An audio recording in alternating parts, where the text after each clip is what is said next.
Ito, idugtong natin to mga pre. Ibang balita naman to. Yung hula. Pangulong Bongbong Marcos, sinulaan. Oh. Ano bang hula kay Pangulong Bongbong Marcos? PBBM ginagabayan ng kanyang yumaong ama. Ayon dito sa mga hula na to. Okay, so pakinggan natin to. Oh my God, sabi ko na yung nananay yung balahibo. Dugtong ba natin to? Idugtong po ba natin? Wait lang Siguro ibang topic to. Okay, ibang topic natin to. Ibahin natin. So, ito na mga pre, no?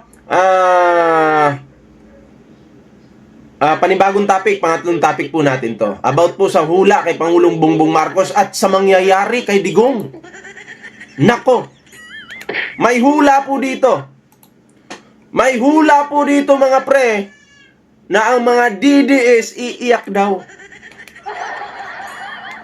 May uuwi ng Pilipinas. Eto pakinggan nyo to. Meron pong uuwi ng Pilipinas. Pero wala ng buhay. Patay. Alam nyo ba sino to? Ha? Alam ko may idea na kayo Pero eto, uulitin ko. I-comment nyo para mabasa natin. Meron pong uuwi ng Pilipinas. Pero ito ay patay. Sino kaya to? Okay, mag-like muna kayo dyan Sa hindi pa nakakapag-like, share, subscribe, kalimbangin nyo na po yan. Mag-like na po kayo dyan. Para maging updated po kayo sa lahat ng mga uploads natin. Nagtatawanan itong mga nagko-comment dito. May uuwi ng Pilipinas! Lourdes Paniel, shoutout po may nagkanya-kanya na silang hula dito. Pero jakitan muna natin. May uuwi ng Pilipinas. Ulitin ko. Meron pong uuwi ng Pilipinas. Mamaya. Meron pong uuwi ng Pilipinas. Hindi natin alam kung ito ba'y ilalagay sa garapon. Sa tingin nyo, ano kaya? Yung buo kaya yung uuwi? O abo na lang? Ano kaya? Nako, si Digong Tigok na kaya uwi na siya, sabi ni Ma'am Joy Candido. Sige na, eto na. Pakinggan po natin to. Panoorin po natin to. Oh my God, sabi ko na yung nananay yung balahibo ko Ayan na, tumatayo na yung balahibo. Balahibo po dito, hindi po yung kung ano-anong balahibo na naiisip niyo Happy New Year po sa inyo. Sarap kasi nito, binigyan ako Kain muna tayo.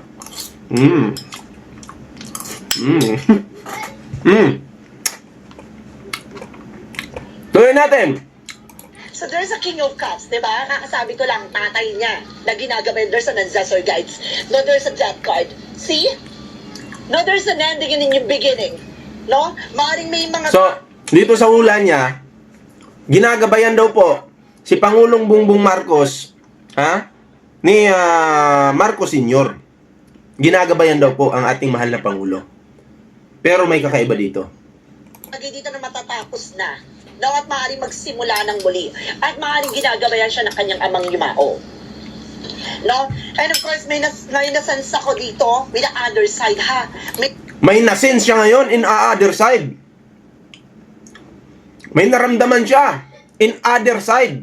O ano kaya to? Ano kaya tong naramdaman niya sa kabila? Sa kabila, O ano yung kabila? O alam nyo na yun.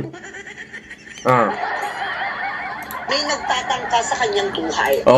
May nagtatangka po sa buhay ni Pangulong Bongbong Marcos. Meron. Sino ba yung nagbanta? Sino ba yung may kinuntak na daw na killer, hitman, assassin?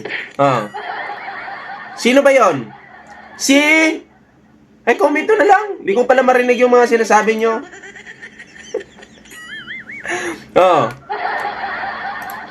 What is the Four of Pentacles? So there's a Three of Swords. There's a recovery from the pain. So parang makaka-recover na. no? After na malutas, malaman, no? Talagang mapangahawakan niya, masisave niya, makukuha niya. At at least ngayon, nalaman na may mga taong sumagutay at salagang sumira ng kanyang mga plano, no? Ng kanyang mga gustong gawin sa bansa. Ito mga pre kasi itong video na tumahaba to. Yung nabunot niyang card kasi, may dugo. May dugo. So, ayon sa kanyang explanation, siya naman yung explain yan. Itong card na to, meron daw magdudusa. May iiyak. Okay? May mga iiyak daw po. Sino ba yung iiyak? Yun yung mga kalaban ni PBBM.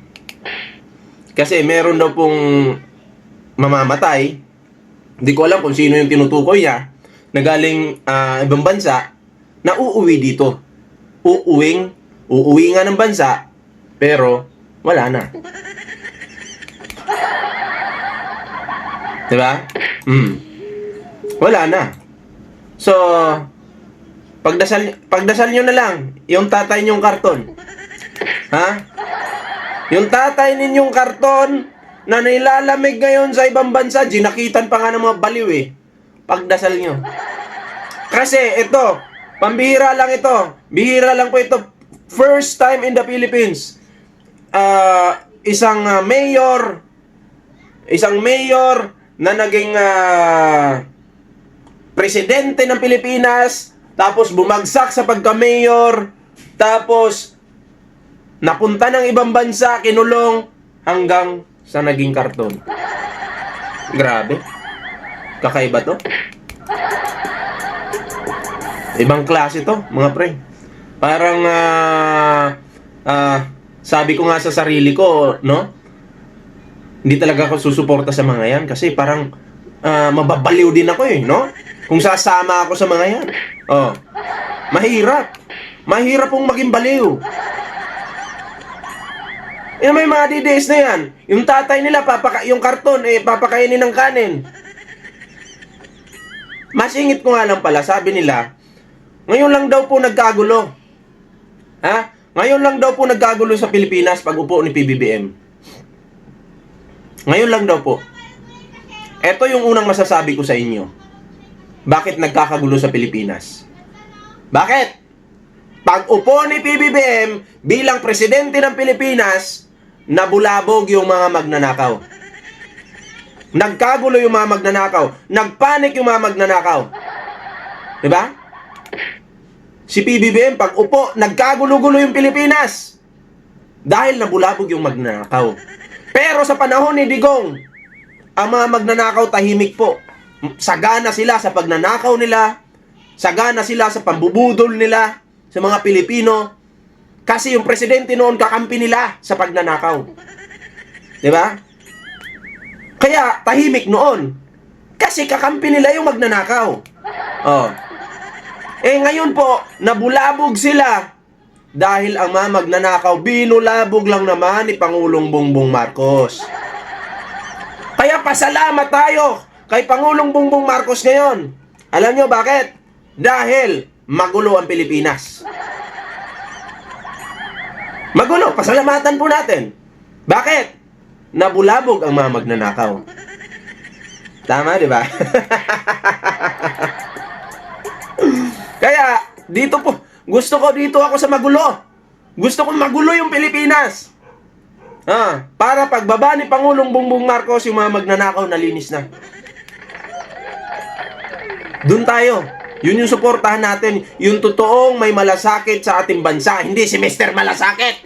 Hindi po. Wala pong silbi yan. Walang kwenta yan. Yan si Bunga. Senator Bunga. Ay, walang kwenta yan. Diba? Walang kwenta yan sa paningin natin.